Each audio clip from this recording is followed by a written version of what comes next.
JEE के बच्चों के मन में एक सवाल घूम रहा है कि सेफ स्कोर क्या रहेगा, यानी कि कितने मार्क्स में कितनी परसेंटाइल बनेगी, क्या कट ऑफ रहेगी और सबसे इंपॉर्टेंट इलेक्शन कंडक्ट होने वाला। भाई बहुत कुछ मेजर चेंजेस है, बच्चे इंक्रीज हो रहे हैं और बहुत कुछ चेंज होने वाला है इस साल। तो प्लीज़ इस वीडियो में एंड तक बने रहो, काफ़ी अर्जेंट और काफ़ी इंपॉर्टेंट इन्फॉर्मेशन लेकर के आऊँ। प्लीज़ इस वीडियो में एंड तक बने रहना। तो मैं स्टार्ट करूँगा। सबसे पहली बात, जो आपका जनवरी 2023 इसी वाले साल में जो पहला पेपर कंडक्ट हुआ था उससे लेकर के, तो आपके जितने भी पेपर कंडक्ट हुए थे उनका एवरेज निकालोगे तो आपको पता चलेगा कि 170 प्लस मार्क्स में आपको एक अच्छा एनआईटी कॉलेज मिलना था। यानी कि जो पेपर 1 कंडक्ट हुआ था उसके अंदर अच्छी परसेंटेज जो परसेंटाइल थी वो आपकी 170 प्लस मार्क में बन गई थी। बट वहीं पे आपका जो अटेम्प्ट 2 कंडक्ट हुआ अप्रैल के अंदर, वहीं पे आपके जो मार्क्स हुए वो 10 मार्क इंक्रीज हो गए पेपर 1 से, यानी कि 180 प्लस मार्क्स। और टोटल मान के चलो तो 15 मान के चलो कि 15 मार्क का आपका इधर उधर था, क्योंकि हर एक पेपर के अंदर अलग अलग सिचुएशन थी। तो इतना मान के चलो कि 10 से 15 नंबर का आपका इंक्रीमेंट हुआ अटेम्प्ट 2 के अंदर।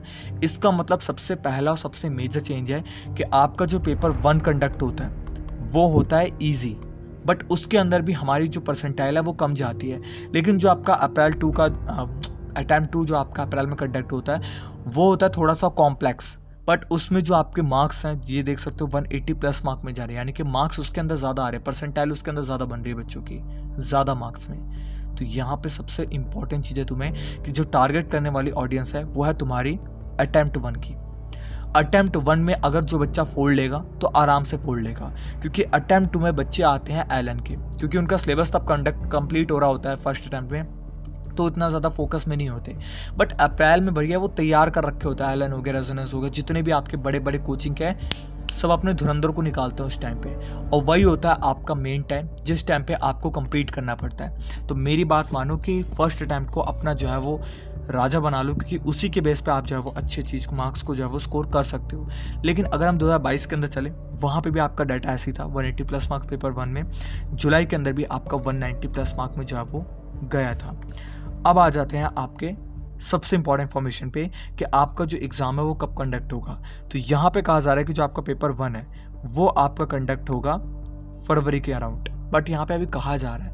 बट मैं आपको बताना चाहता हूँ जो आपके लोकसभा के इलेक्शन कंडक्ट होने वाले हैं इसकी वजह से आपके पेपर पोस्टपोन होगा कम से कम जून की स्टार्टिंग वीक के अंदर हो सकता है, क्योंकि 2019 था या 20 था, हाँ 19 के अंदर भी लोकसभा के इलेक्शन कंडक्ट है।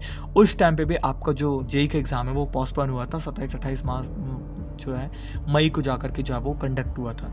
ये बात आपको पता होनी काफ़ी इंपॉर्टेंट है। तो जेई मेंस की जो कट ऑफ रहेगी आपको एडवांस में जाने के लिए, इतना मान के चलो कि 92 से 93 परसेंटाइल रहेगी। और काफ़ी इंपॉर्टेंट इन्फॉर्मेशन कि जो सेफ स्कोर है, अगर आपको एक अच्छा एनआईटी मिल जाए, आईआईटी मिल जाए, ट्रिपल आईटी मिल जाए सॉरी, तो उसके अंदर आपको 200 प्लस मार्क्स तो जेई मेंस के अंदर लाने हैं। लेकिन अगर आपको सिर्फ जेई एडवांस के अंदर जाना है कि जेई एडवांस देने को मिल जाए, मुझे आईआईटी के लिए करना है, तो उसके लिए आपकी 92 से 93 परसेंटाइल का टारगेट लेकर के चलो।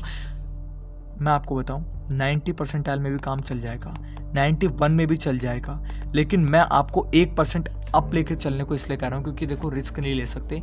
हो सकता है बच्चे ज़्यादा देने वाले हो सकता है कि इस साल परसेंटेज थोड़ी सी इंक्रीज पड़ जाए तो दिक्कत आ जाएगी यार। एक आधे % में भी नहीं देने देंगे ये लोग, नहीं देने देते, ये बहुत दिक्कत करते हैं यार, बहुत दिक्कत है। तो मैं इसलिए कह रहा हूँ ठीक है। तो सब्जेक्ट वाइज आपकी क्या कट ऑफ रहेगी, अगर आपको 99 परसेंटाइल चाहिए 82 to 86 मार्क अपने फिजिक्स के अंदर, 70 to 75 मार्क्स आप केमिस्ट्री के अंदर ले आओ, मैथ्स के अंदर 53 से 58 मार्क्स आप लेकर के आ जाओ, आपकी अच्छी खासी परसेंटेज जो है वो आ जाएगी, जिससे आपका जो है वो एक अच्छे कॉलेज में जो है वो एडमिशन हो जाएगा। यहाँ पर टॉप 10 एनआईटीज़ में जाने के लिए ये सब तो मैंने आपको बता रखा है एक वीडियो के अंदर, आपको लिंक मिल जाएगा कि कितने मार्क्स में आपको कितने कट ऑफ में क्या मिल जाएगी, कौन से एनआईटी सीएस ब्रांच किस में मिलेगी, एनी ब्रांच किस में मिलेगी, उसका लिंक मैं आपको नीचे डिस्क्रिप्शन में दे दूंगा, वहाँ से आके कर लेना। तो अभी तुम्हें क्या करना है, ध्यान देना, सिलेक्टेड पोर्शन पर कमांड कर लो, यानी कि जो जो आपके सिलेबस में इंपॉर्टेंट वाला पार्ट है उस पर कमांड कर लो, उसको फोड़ के आना तुम्हें, ये तुम्हारा सबसे मेन मोटिव होना चाहिए। प्रीवियस ईयर क्वेश्चन 2023 वाला पहले लगाओ, क्योंकि 2023 वाले में ही आपके 2100 से ज़्यादा क्वेश्चन थे, अगर उतने लग गए तो समझ जाओ कि लेवल पार कर चुके हो। फिर 2022-21 में जाना, ठीक है, चले जाना, वहाँ पे भी जाना इंपॉर्टेंट है, ऐसा नहीं कि 2023 में सारे भरोसे बैठ जाओ, क्योंकि इस साल आपका जो है कोई और आईआईटी जो है वो एग्ज़ाम बना रही है, शायद मद्रास बना रही है इस साल, तो इस साल आपको थोड़ा सा दिक्कत दिख रहा है मुझे, ठीक है।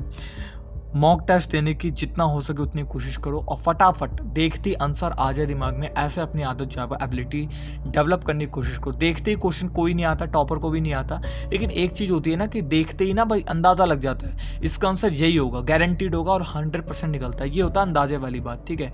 तो अंदाज़ा आपको लगाना आना चाहिए। अंदाज़ा मतलब ऐसा नहीं कि आपकी प्रैक्टिस हो उसकी वजह से आप अंदाज़ा लगा, ऐसा नहीं कि यार ये तो इसका ये कर लो, नहीं इसका ये कर लो, जय श्री राम, जय माता की, जय नारायण, ऐसे नहीं, ठीक है। मतलब नाम लो भगवान का वो ठीक है, लेकिन ऐसे टिक नहीं लगाने, ठीक है। तो ये चीज़ का आपको ध्यान देना। तो यहाँ पे इस वीडियो का एंड करते हैं। आप सभी का बहुत बहुत धन्यवाद।